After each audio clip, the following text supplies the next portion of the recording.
Bienvenue dans cette nouvelle édition du QG Week-end. Au sommaire, la Cour pénale internationale a abandonné les charges contre le président kényan Uhuru Kenyatta. La procureure Fatou Bensouda a indiqué ne pas disposer de preuves suffisantes. Les autorités ivoiriennes veulent inciter les jeunes à s'installer en milieu rural, une stratégie qui pourrait mener à faire baisser le taux de chômage, notamment en ville où le marché de l'emploi est saturé. Et découverte de l'école de joaillerie Azafani au Caire, l'établissement qui n'a que 2 ans d'existence est déjà pourtant très réputé dans le pays. Mais tout d'abord, un congrès extraordinaire de l'opposition gabonaise a débuté ce vendredi à Paris, en France. Ce rendez-vous est organisé à l'initiative de la Convention de la diaspora gabonaise. À cette occasion, une charte devrait être adoptée pour atteindre l'alternance en 2016. Marina Vanier. Il faut une alternance politique avant les élections présidentielles de 2016. C'est du moins ce qu'a souhaité Michel Angoundou, membre du mouvement souverainiste du Gabon. Pour l'opposition politique en conclave depuis jeudi à Paris, l'heure est au changement. L'objectif étant d'asseoir de manière définitive une transition au Gabon par la voie démocratique. L'objectif principal, c'est de se débarrasser d'un régime qui est arrivé à la suite d'un coup d'État électoral. C'est de mettre en place des mécanismes pour éviter au Gabon les affres de troubles comme on a connu ailleurs. On veut faire l'économie de certains troubles et c'est pour cela que nous appelons nos compatriotes à s'organiser pour mettre un terme à ce régime, pour mettre un terme à tout le massacre auquel on assiste depuis 2009 et même bien avant. C'est le même système, c'est le système PDG qui est en place depuis 47 ans et les Gabonais n'en peuvent plus. Si l'opposition prévoit la mise en œuvre d'une feuille de route à l'issue du congrès, elle espère instaurer l'alternance pacifique au Gabon. Nous ne sommes pas du tout dans une logique électorale parce qu'on sait très bien qu'au Gabon, les élections sont une mascarade. Au Gabon, il ne suffit pas de gagner une élection pour prendre le pouvoir et on en a eu la preuve encore en 2009. Nous voulons absolument faire partir Ali Bongo avant 2016 pour que dans un cadre institutionnel plus régulier, des élections puissent se tenir. Le congrès se poursuit jusqu'au 7 décembre. Selon les organisateurs, plusieurs forces démocratiques et panafricaines sont réunies pour contribuer à la mise en œuvre de la charte. Au Burundi, la commission électorale nationale indépendante a décidé de prolonger de 5 jours la période d'enregistrement des électeurs. Seulement 2,5 millions d'électeurs sur les 4,2 millions prévus sont en effet inscrits au terme des 2 semaines initiales. De leur côté, l'opposition et la société civile avaient demandé la suspension du processus. Dans l'actualité également, le président kényan Uhuru Kenyatta, premier chef d'État en exercice à comparaître devant la Cour pénale internationale, n'est depuis ce vendredi plus poursuivi. La CPI a en effet décidé d'abandonner les charges après que la procureure Fatou Bensouda ait expliqué ne pas avoir assez de preuves pour prouver sa responsabilité criminelle. Marina Vanier. Abandon des charges contre le président kényan Uhuru Kenyatta. La Cour pénale internationale CPI a annoncé ce vendredi 5 décembre l'arrêt des poursuites contre le président du Kenya, faute de preuves suffisantes.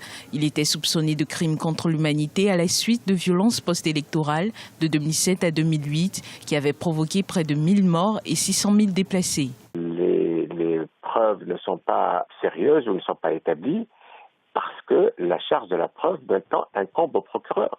Et le procureur ne peut pas accuser sans preuve ou ne peut pas accuser en lançant des idées ou des accusations non établies.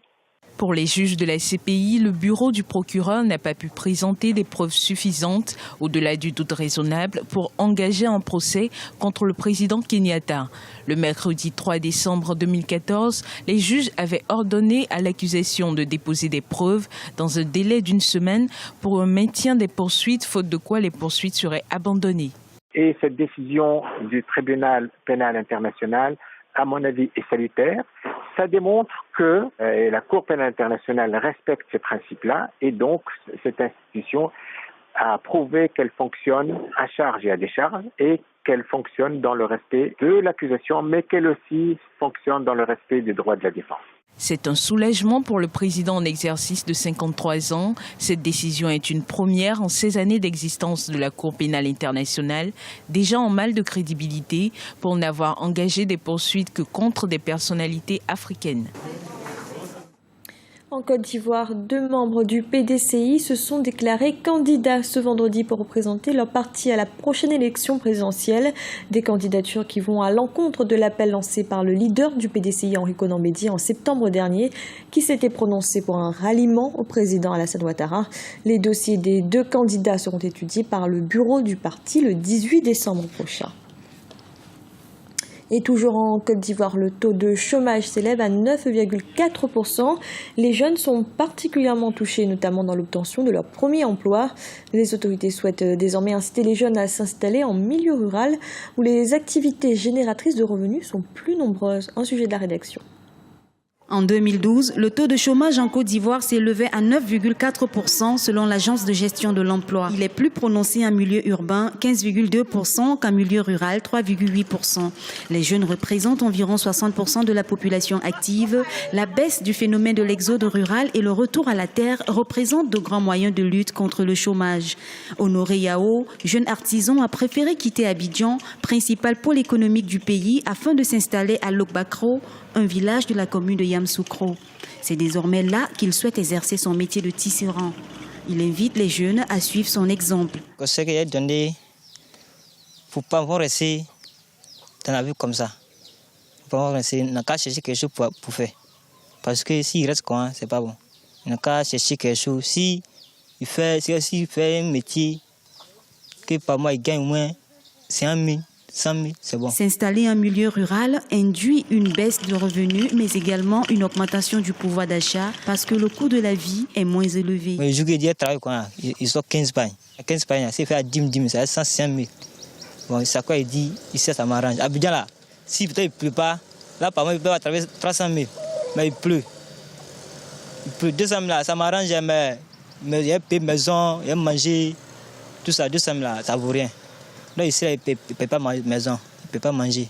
Donc, il fait champ, petit champ. Ici, là, il ne peut pas regretter. Ça m'arrange quoi. À l'instar de Lokbakro, les villages offrent des opportunités d'emploi pour les jeunes. La promotion de l'esprit d'entrepreneuriat et de l'auto-emploi en milieu rural permettrait de réduire efficacement le problème de l'emploi en Côte d'Ivoire. Découverte à présent d'une école de joaillerie en Égypte, située au Caire, la capitale. L'établissement a été créé par la célèbre joaillère Azafami avec pour objectif de former les futurs créateurs de bijoux et surtout de permettre aux jeunes Égyptiens, quel que soit leur milieu social, d'accéder à une formation de qualité. Birama Saounera. En Égypte, la joaillerie est un secteur en pleine expansion. Aujourd'hui, plusieurs jeunes s'intéressent à ces métiers. Une situation qui a poussé la célèbre joaillère Azafami à ouvrir une école.